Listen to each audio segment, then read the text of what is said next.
Today, I'm attempting to break up this 1/4 inch thick mirror sheet so I can dispose of it in my building's garbage bin. I'm not allowed to throw the entire sheet in the bin even though it fits. I also don't have a glass cutter, so I'm limited to using the basic tools at my disposal. I've already started with some drill marks on the surface in hopes that hammering this sheet will cause it to crack along the partial holes drilled. See how this goes next.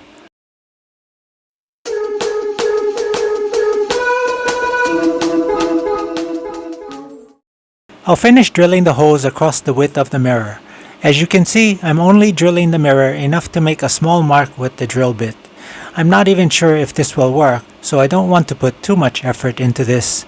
It's also taking a lot longer to drill than I thought it would because the surface of the glass is really hard to drill into. So here goes nothing. I never realized how tough this mirror could be. I don't want to hammer with all my strength, but I'm hitting the mirror reasonably hard. I'll try to increase the hammering intensity a little at a time. That caught me by surprise, but no real damage done. I'm surprised the mirror didn't break apart when it fell to the ground. That wasn't exactly how I'd hoped the mirror would break apart. I'll get rid of the smaller broken pieces of mirror and come up with a different idea for breaking down the larger sheet that's still left. With what's left over from my first hammering attempt, I'll start by cleaning off some of the grime that's covering the mirror. I'm doing this so I can run tape across the surface of the mirror from edge to edge.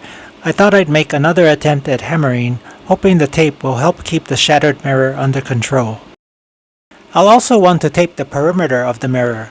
I think doing this will make it a lot safer since if the mirror sheet is kept intact by the tape, I'll then have to grab it by the broken edges to clean up. Fingers crossed this next hammering attempt goes a lot better. I started by hammering at the mirror while it was flat on the table. I'm not sure why, but it seemed a lot harder to shatter the mirror. I'm guessing the tape really helped absorb the impacts of the hammer strikes. I tried hammering a screwdriver into the mirror and still was not able to shatter the mirror. I decided to prop up one edge of the mirror with a thin piece of wood. Without the surface of the table supporting the mirror, it should shatter a little easier. The hammering still required a pretty hard hit, but the mirror did break easily now that it's lifted off of the table. I'm going to break it up a little more so I can separate it into smaller pieces that I can dispose of easily.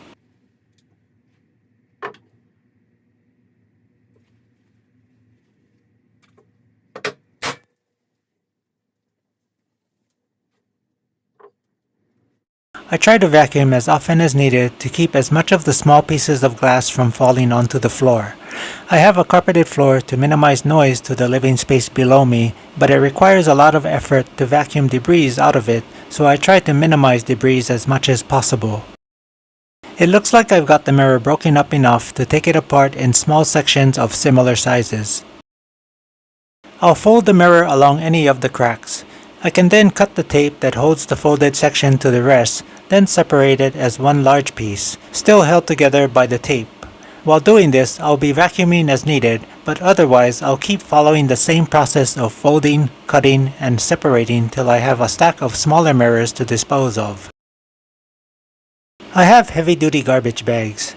They're not the puncture-resistant type, but they are thick and should be enough to make the broken glass safe enough to carry down to the trash. The stack here is pretty heavy, so I have to be sure its weight won't cause it to cut through the garbage bag while I'm carrying it.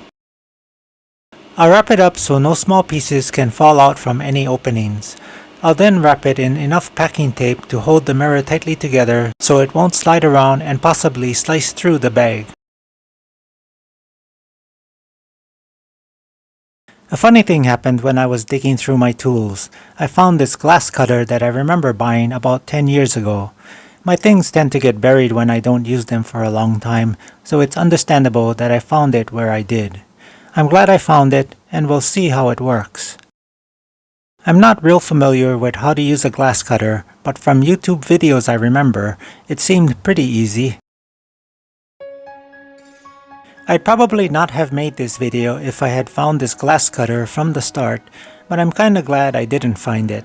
Finding that I could tape the glass and break it up with a hammer is something useful to know, although next time I'd probably cover it with plastic before taping it.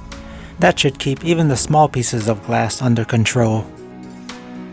I hope you found this video helpful. Leave any questions and comments you have in the comment section down below. That's all I have for now, and I'll catch you in the next video.